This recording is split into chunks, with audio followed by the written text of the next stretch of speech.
안녕하세요. 오늘 여러분이 보내주신 자료들로 그 웹페이지 만들 때 정말 기본 중에 기본이죠. HTML 체크박스랑 라디오 버튼. 이거 한번 제대로 파헤쳐 보겠습니다. 네, 특히 웹 개발 이제 막 배우기 시작하신 분들, 아니면 이 부분이 좀 알쏭달쏭했다 하시는 분들께 정말 학원에서 알려주듯이 친절하게 한번 풀어가 보려고요. 네, 좋습니다. 웹양식에서 사용자 선택을 받을 때 가장 흔하게 쓰는 것들이죠. 맞아요. 겉보기엔 비슷해 보여도 역할이나 사용 방식에 꽤 뚜렷한 차이가 있거든요. 오늘 그 핵심 원리부터 실제 활용 팁까지 한번 명확하게 짚어보죠. 좋습니다. 자, 그럼 먼저 체크박스부터 시작해 볼까요? MDN 자료 보니까 인풋 타입 체크박스 이렇게 쓰던데 이건 여러 개 중에서 원하는 만큼 고를 수 있는 경우 쓰는 거죠? 네, 맞아요. 여러 개 선택 가능. 이게 핵심입니다. 설문 같은 데서 많이 보잖아요. 관심 분야 모두 고르세요 이런 거요. 그렇죠. 여기서 이제 꼭 알아야 할 속성이 네임이랑 밸류인데요. 아, 네임이란 밸류? 네. 네임은 관련된 체크박스를 하나로 묶어주는 역할을 할 수도 있고요. 밸류는 이걸 딱 체크했을 때 서브로 어떤 값을 보낼 거냐. 그런 정하는 거예요. 아하. 근데 만약에 밸류를 깜빡하고 안 쓰면요. 기본값으로 on이라는 문자열이 그냥 가거든요. on이요? 그럼 여러 개 선택했는데 다 on이면? 그렇죠. 구분이 안 되죠. 그러니까 꼭 의미 있는 밸류를 딱 지정해 주는 게 좋습니다. 그리고 체크 안 된 건 아예 서브로 가지도 않아요. 아, 그렇군요. 밸류 지정이 중요하네요. 그럼 라디오 버튼은요? input type 콜론 radio. 이건 딱 하나만 골라야 할 때 쓰는 거 맞죠? 네, 정확합니다. 여러 옵션 중에 반드시 단 하나만 선택해야 하는 상황? 예를 들면 성별 선택이라든지 아니면 예, 아니요 같은 거요. 네네. 라디오 버튼은 특히 그 네임 속성이 정말 중요해요. 아, 여기선 네임이요? 네. 똑같은 네임 값을 가진 라디오 버튼끼리는 자동으로 한 그룹으로 묶여요. 그래서 그중 하나를 딴 누르면 나머지는 저절로 선택이 풀리는 거죠. 아, 옛날 라디오 버튼처럼요. 네, 맞아요. 채널 버튼 하나 누르면 다른 거 톡 올라오는 거. 그거 생각하시면 딱 맞아요. 그렇구나. 와, 명확하네요. 체크박스는 자유롭게 여러 개. 라디오 버튼은 그룹 안에서 무조건 하나만. 아, 그리고 두 경우 모두 레이블 태그 쓰는 게 좋다고 자료들에서 엄청 강조하던데요. 텍스트랑 같이 묶어주는 거예요. 네, 아주 중요하죠. 레이블을 써야 그 글자 부분을 클릭해도 해당 버튼이 선택되거든요. 아, 맞아요. 그거 편하더라고요. 네. 특히 화면 작은 모바일 같은 데서는 사용자가 훨씬 누르기 쉬워지죠. 접근성 면에서도 물론 중요하고요. 음흠. 그리고 특정 항목을 처음부터 그냥 선택된 상태로 보여주고 싶다. 그러면 해당 인풋 태그에다가 체크드 속성만 딱 추가해주면 됩니다. 아, 체크드. 네, 알겠습니다.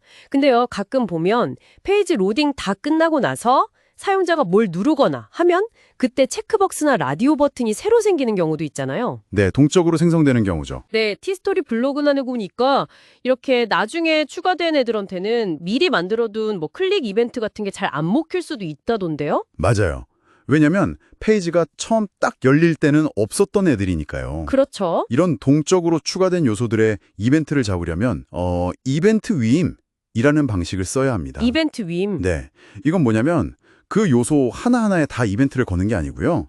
걔네들을 감싸고 있는 부모 요소, 예를 들면 다큐멘트 전체 같은 데다가 이벤트 리스너를 하나만 딱 달아두는 거예요. 아, 부모한테요? 네. 그럼 이제 하위 요소에서 이벤트가 뽕 하고 발생하면 부모한테까지 전달이 되거든요. 이걸 버블링이라고 부르는데 그때 지금 이벤트 발생한 애가 내가 찾던 그 녀석인가? 하고 확인해서 처리하는 방식이죠. 오, 신기하네요. jQuery 자료에 나왔던 $document.on change 선택자 펑션 이게 바로 그 이벤트 위임을 쓰는 대표적인 코드예요. 아하, 그래서 다큐먼트에 거는 거군요.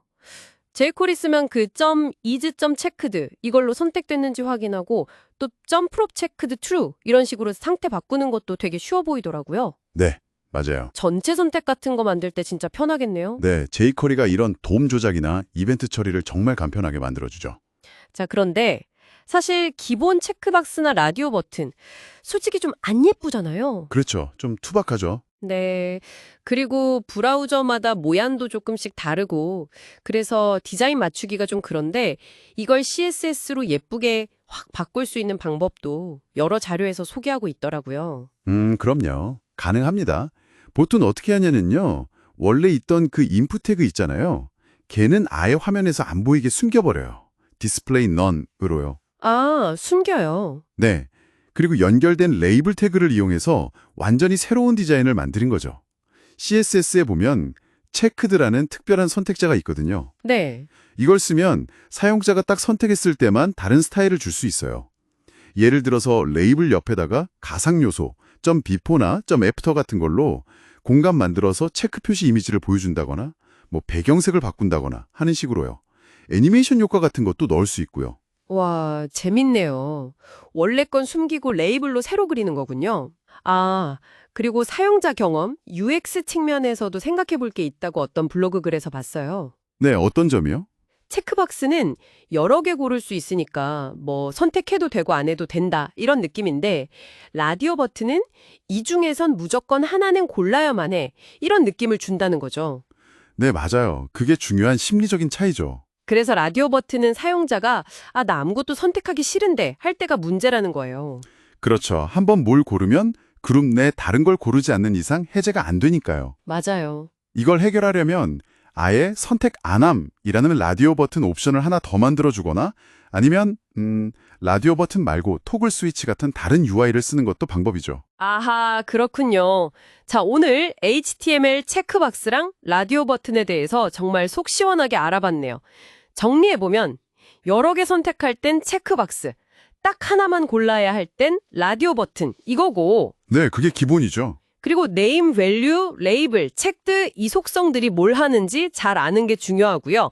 여기에다가 동적으로 생긴 요소들 다루는 이벤트 위임, 그리고 CSS를 예쁘게 꾸미는 것까지 알면 훨씬 잘 써먹을 수 있겠네요. 오늘 이야기가 여러분 웹 개발 공부에 좀 보탬이 되었으면 좋겠습니다. 네. 마지막으로 여러분께 한번 생각해볼 만한 질문 하나 던져볼까 하는데요. 오, 뭔가요? 오늘 우리가 살펴본 이 아주 기본적인 체크박스, 라디오 버튼, 이걸 단순히 그냥 정보 입력받는 용도 말고요. 사용자 인터페이스, 그러니까 UI를 좀 더 직관적이고 재미있게 만드는데 어떻게 좀 창의적으로 써볼 수 있을까요? 아, 창의적인 활용이라. 예를 들면 뭐 복잡한 필터 설정을 단계별로 보여준다거나 아니면 인터랙티브한 퀴즈 화면을 만든다거나 뭐 시각적으로 상태를 표시하는 용도로 쓴다거나 그런 거요. 여러분이라면 이 친숙한 요소들을 어떻게 좀 새롭게 써보실 수 있을까요? 한번 상상해 보시는 것도 재밌을 것 같습니다.